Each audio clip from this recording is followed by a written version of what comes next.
नमस्कार। मैं जनता श्रीओम गौतम। देश में जो कुछ चल रहा है, भ्रष्टाचार को लेकर जिस तरीके का मामला सामने आया है और उसके बाद जो प्रक्रियाएं हो रही हैं, जो प्रतिक्रियाएं हो रही हैं और जो निष्क्रियताएं चल रही हैं, उसको लेकर पूरे देश में कोवाल का माहौल है। सुप्रीम कोर्ट के सीजेआई और कॉलेजियम ने जो निष्क्रियता बरती है काला धन पाए जाने के बाद में, दिल्ली हाईकोर्ट के एक जज के यहाँ काला धन पाया जाता है, जिसकी अनुमान बताया जा रहा है कि वो 15 करोड़ रुपए से ज्यादा है। 15 करोड़ का आप अंदाजा लगाइए कि 1 करोड़ में 200 गड्डियां होती है 500-500 की, क्योंकि आज की डेट में भारत में सबसे बड़ी जो करेंसी का नोट है वो 500 का है। 1 करोड़ में अगर 200 गड्डियां बनती हैं तो आप समझ लीजिए कि जो 15 करोड़ है वो कम से कम 3000 गड्डियों का मामला है। बताया जा रहा है कि ये बोरों में भरा हुआ था। कुछ लोग बैग बता रहे हैं, अगर बैग भी है तो 30 से 40 बैग होंगे और बोरे हैं तो बोरे भी 15 से 20 होने चाहिए। इतनी ज्यादा कैश में करेंसी पाई जाती है और ये सब काला धन है, क्योंकि भारत में 2 लाख से ज्यादा आप कैश नहीं रख सकते हैं। तमाम बातें कल हुई हैं।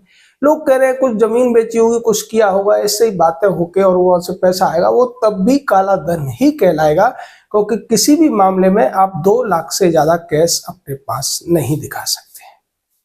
उसके बाद जिस तरीके से ये मामला 14 मार्च का है, यानी कि जो होली थी उसके दिन का है, और उसके बाद आज 8वां दिन है। 8 दिन के भीतर भी कोई कड़ी कार्रवाई सुप्रीम कोर्ट का कॉलेजियम या सीजेआई करने में पूरी तरीके से नाकामयाब रहे हैं। चूंकि वो हाई कोर्ट के जज हैं और जजों के खिलाफ कोई भी दूसरी एजेंसी अपने आप से कार्रवाई नहीं कर सकती है। अब सवाल ये भी है कि क्या इसका सरकार को पता नहीं है? सरकार को पूरा पता है, क्योंकि जिस दिन आग लगी थी और जब नोट पाए गए थे तभी केंद्र सरकार को पता चल गया था।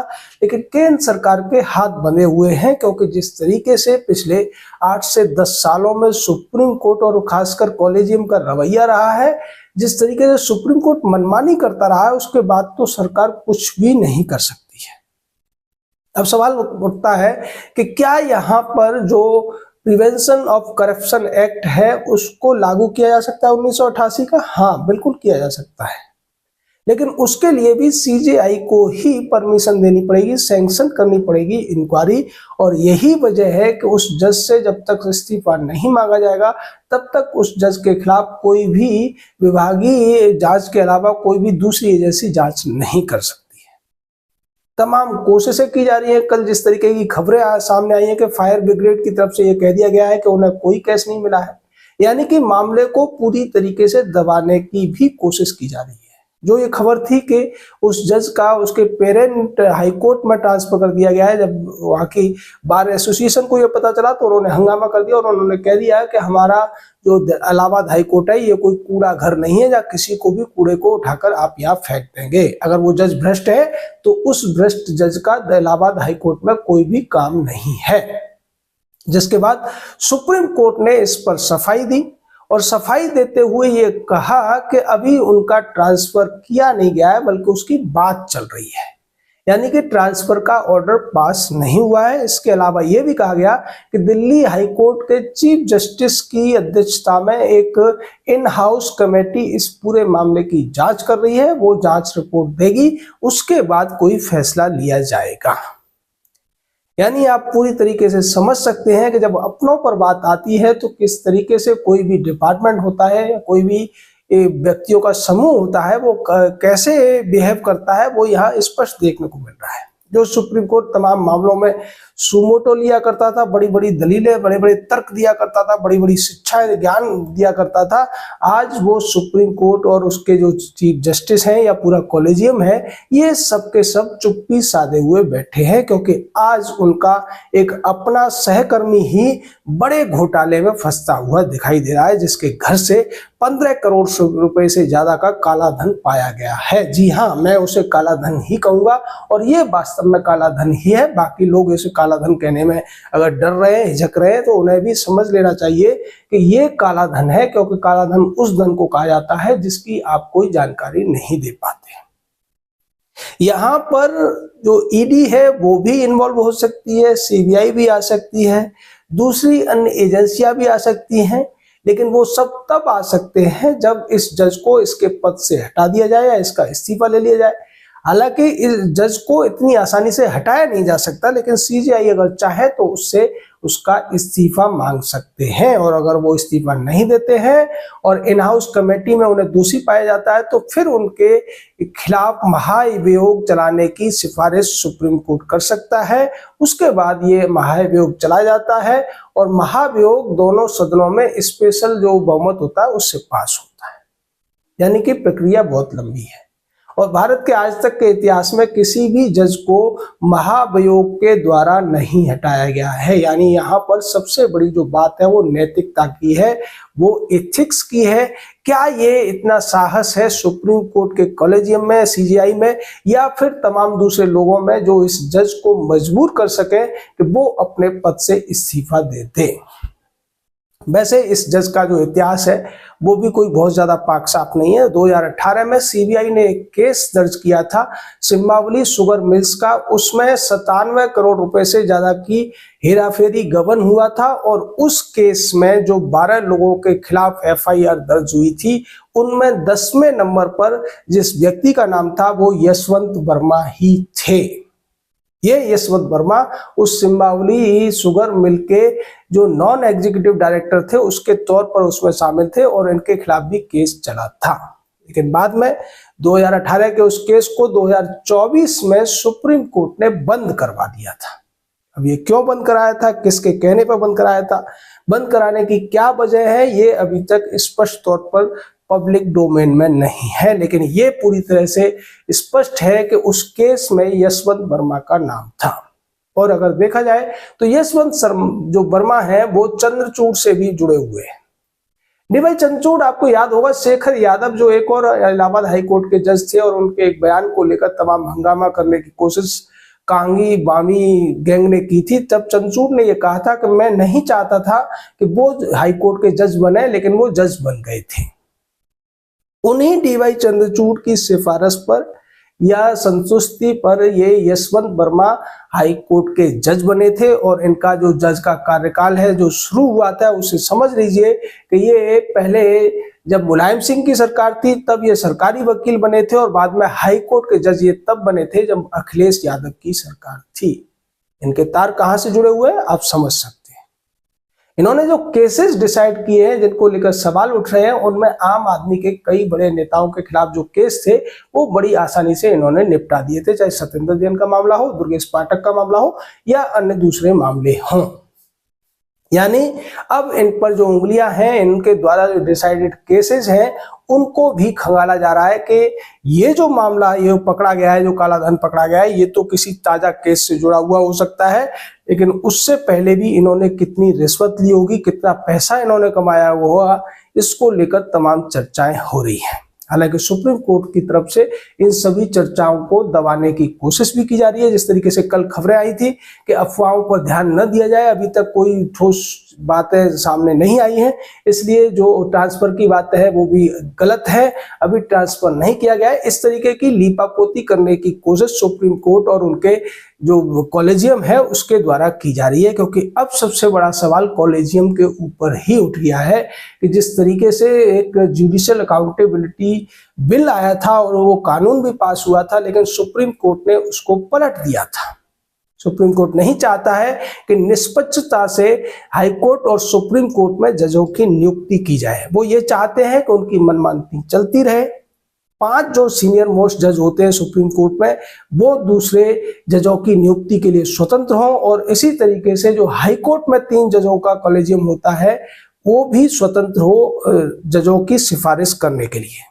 जजों की नियुक्ति के मामले में केंद्र सरकार का रोल सिर्फ इतना है कि वो अगर कॉलेजियम उनको सिफारिश भेजता है वो उसको या तो पास कर देते हैं या कुछ दिन के लिए रोक कर वापस भेज सकते हैं, लेकिन अगर दोबारा से या फिर से भेजा जाता है सुप्रीम कोर्ट के कॉलेजियम के द्वारा तो उन्हें उसे पास करना ही होगा।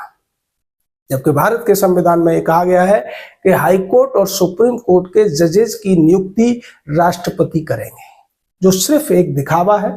राष्ट्रपति नियुक्ति नहीं करते हैं, राष्ट्रपति केवल उस नियुक्ति पर अपनी सहमति देते हैं।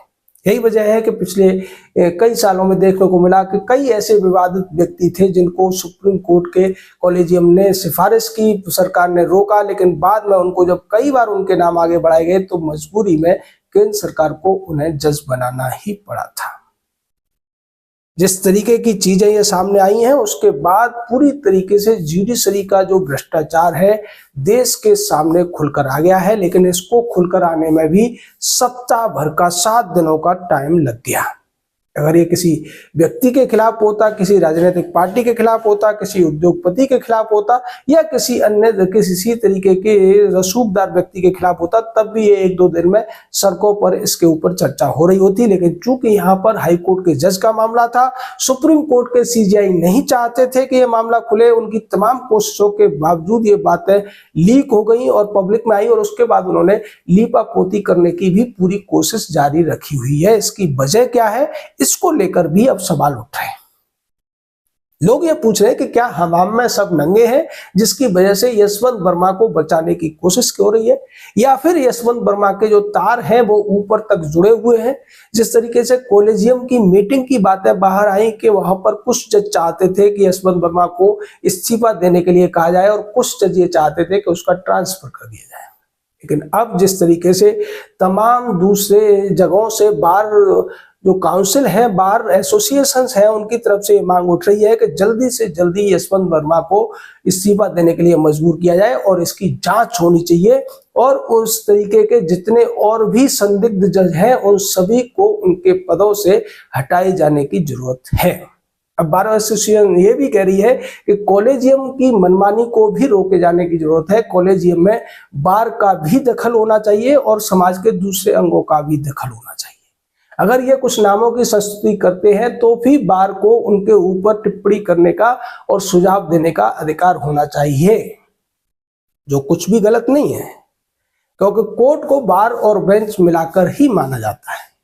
लेकिन यहाँ देखने को ये मिलता है कि कुछ जजेज होते हैं वो अपना ग्रुप बना लेते हैं और किस तरीके से पैसे लेकर या दूसरे अन्य चीजों के माध्यम से जजों की नियुक्ति होती है, जिसकी वजह से बाद में तमाम सवाल भी उठते हैं और उसके बाद यशवंत वर्मा जैसे लोग जज बनकर काला धन भी इकट्ठा करते हैं। इसके सारे सबूत आज देश की जनता के सामने आ चुके हैं।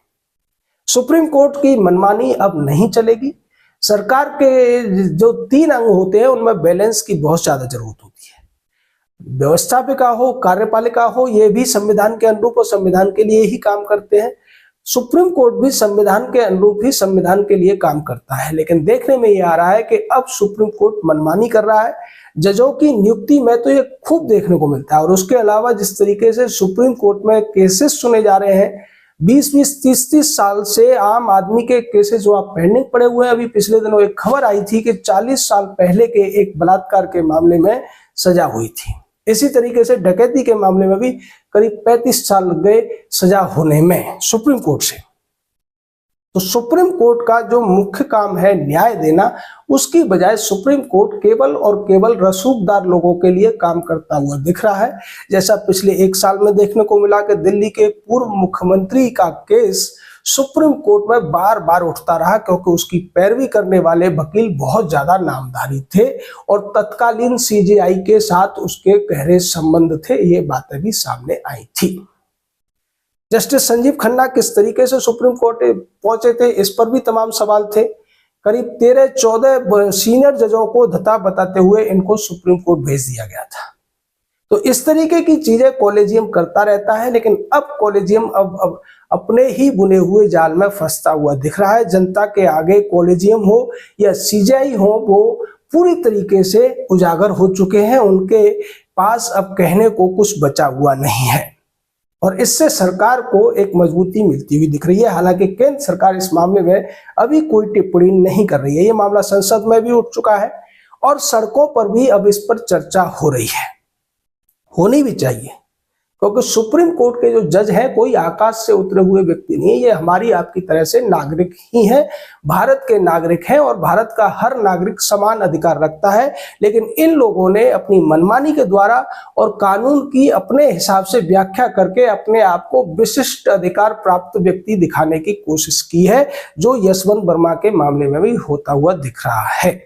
लेकिन देश का कानून सबके लिए बराबर है, ये कानून की किताबों में भी लिखा हुआ है, संविधान में भी लिखा हुआ है। किसी भी व्यक्ति को, चाहे वो किसी भी पद पर हो, जब राष्ट्रपति प्रधानमंत्री को विशेषाधिकार प्राप्त नहीं है तो फिर हाई कोर्ट सुप्रीम कोर्ट के जजों को विशेषाधिकार कैसे हो सकते हैं। लेकिन इन्होंने कानून की अपने हिसाब से व्याख्या की, उसको अपने हिसाब से पेश किया और अपने आप को संविधान का संरक्षक घोषित करते हुए अपने आप को सबसे ऊपर दिखाने का जो एक रुतबा पाल रखा है, अब उस रुतबे को तोड़ने की जरूरत है। और ये कानून भी लाए केंद्र सरकार के, अगर किसी जज के खिलाफ कोई मामला बनता है तो या तो सुप्रीम कोर्ट के जो सीनियर हैं, जो चीफ जस्टिस है, वो उसके लिए अनुमति दे, अन्यथा सरकार इसके लिए राष्ट्रपति से डायरेक्ट अनुमति ले, क्योंकि राष्ट्रपति से ऊपर सुप्रीम कोर्ट का चीफ जस्टिस भी नहीं होता है। भारत का जो सर्वोच्च अधिकारी है वो राष्ट्रपति है और राष्ट्रपति से ऊपर अगर कोई है तो इस देश की जनता है। ये सब लोगों को समझने की जरूरत है। इसमें कोई बहुत ज्यादा टेक्निकलिटी नहीं है, क्योंकि भारतीय संविधान की जो पहली लाइन है वही भारत की संप्रभुता को जनता में निहित करती है और जनता के प्रतिनिधि के तौर पर ही राष्ट्रपति काम करते हैं, प्रधानमंत्री काम करते हैं और सुप्रीम कोर्ट के चीफ जस्टिस भी जनता के सेवक के तौर पर, प्रतिनिधि के तौर पर ही काम करते हैं। वो कोई लॉर्ड नहीं है, कोई भगवान नहीं है, कोई ईश्वर का अवतार नहीं है।